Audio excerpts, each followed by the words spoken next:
Good morning, everybody, and welcome back to Safari Mack Explores North America. I'm Safari Mack, your guide and host, helping you make connections to the wild. Well, ladies and gentlemen, I hope you all enjoyed your time in Yellowstone National Park. I can tell you, I certainly had a lot of fun. But now, as I said last week, it's time to say goodbye and head down to North America's southwestern region, or the desert lands. Today we'll be located in the state of Arizona as we go in search of an elusive and pretty intelligent creature.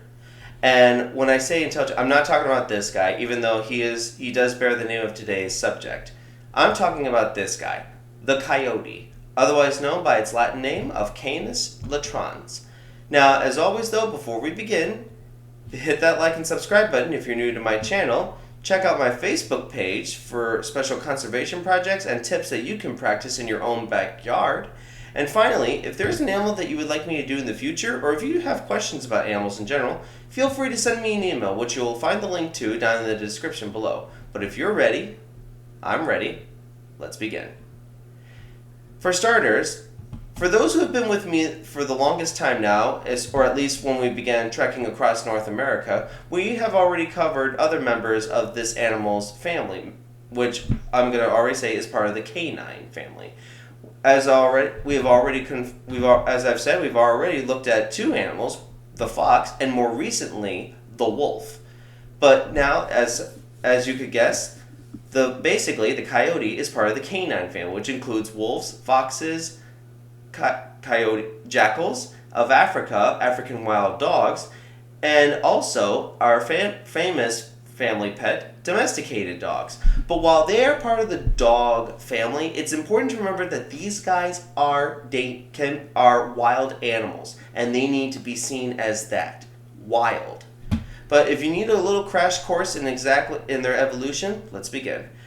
Around 38 to 34 million years ago, the earliest canine ancestors, or canine-like ancestors, first made their appearance in North America, eventually spreading across the globe, while the coyote itself wouldn't appear in North America until roughly around 8 million years ago. Now, today, they're recognized as 19 different subspecies, believe it or not. But today, as I've said, we're just going to focus on coyotes in general, or at least let's just focus on, or at least, like I said, we're seeing the coyotes that we would find in Arizona, so subspecies number 12. Now, let's continue with their habitat and their lifestyle. Now, let me explain this, because this might be a little confusing, so I'm going to do my best to explain it. So first of all, picture yourself back in North America during the 1800s, as Europeans were going west and pushing back the frontier, right? At the time, it seemed that there was 9 million square miles of open wilderness, and 60 million bison were running across the American plains. And there they were sharing their home with the coyote, which later on the European explorers would actually give them the nickname of prairie wolves, though really they're not true wolves. They're part of the canine family, but they have a slightly smaller build than that of a wolf, and you'll see later on. But then, as humans continued to push on, and despite the challenges that coyotes faced, they multiplied and they diversified into different habitats and lifestyles. So, from their Midwestern prairie original home, they've also spread to swamplands, the desert regions. They're even found in the forested areas.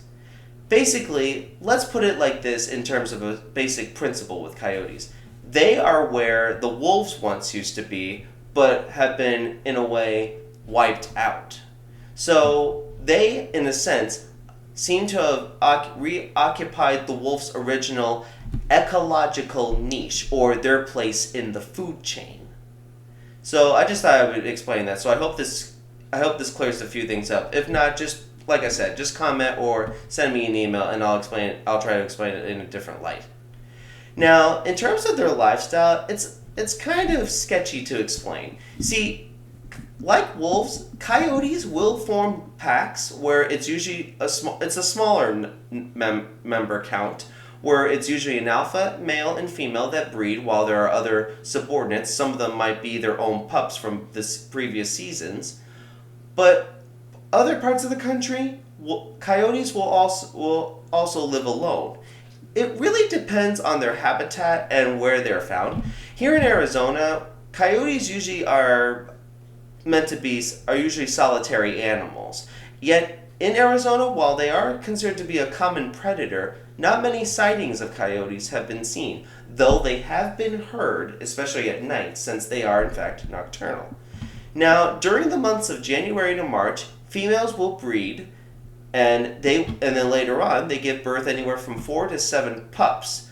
But really, the number of pups all depends on their habitat and how much there is to be able to provide for the growing children. Now, which now gets us into our next topic, the diet and their hunting styles. For starters, there's a less painful and even maybe not as comedic way to get food, like the Roadrunner or even Bugs Bunny. Instead, they will go after rabbits, but they will also go after Roadrunners. But those that are living alone, usually they will go for smaller animals. So it can be rodents, it can be insects, it can be birds, it can be smaller reptiles when opportunity presents itself, or even carrion, or what we call the dead animals. But whether they're together in a pack or separate, they are actually considered to be omnivorous. And when opportunity presents itself, they will take advantage of fallen fruits or different plants, so grass, leaves. If there's a chance, they'll take it. But if they are living together as a group, while they will also go for smaller, if there's enough of them, they can take down larger animals, at least like this deer here. But now, here's something that I need to explain that's important for coyotes today. Now, coyotes, unfortunately, have gotten a bit of a bad reputation because they have been known, unfortunately, to prey upon domestic animals like pets. I'm sorry, but this is just a harsh truth. Yet, people think that those are usually the main animals that they're going after, especially those that are living in the urban setting, so the human-made habitats. Believe it or not, this isn't true. See, biologists that are studying coyotes in different regions, they've done studies on them from looking at their feces or their poop, and they've discovered the bones of different smaller animals that were not really domesticated pets. So pets or pet food, even human food or even garbage, is not part of their. While they can take opportunity of that, they really would prefer to go after the rodents, so as act as an effective control force for the small critters. Otherwise, we would get overrun. Finally, folks, I would like to end today's episode with their influence in human culture. But I'm not referring to Wile E. Coyote or any other forms of that, just because it's just not what we're going to do today. Instead, I'm going to take you behind the look of how they've been represented in Native American culture.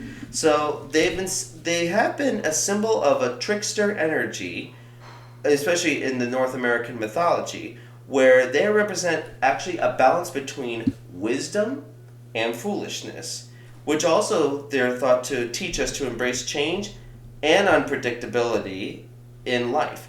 Of course, while they have been associated as trickery or cunning, they've also been seen in a less positive light with attributes such as gluttony, mischievousness, and even greed. Either way, so whether they're intelligent or whether they're showing intelligence or showing adaptability in reference, just beware of the coyote because they are pretty smart animals. Ladies and gentlemen, I'm afraid that's all the time I have for today's Part 1 episode, so stay tuned. So be sure to join me next week for Part 2. But until next week, this is Safari Mack. I'll see you all out there.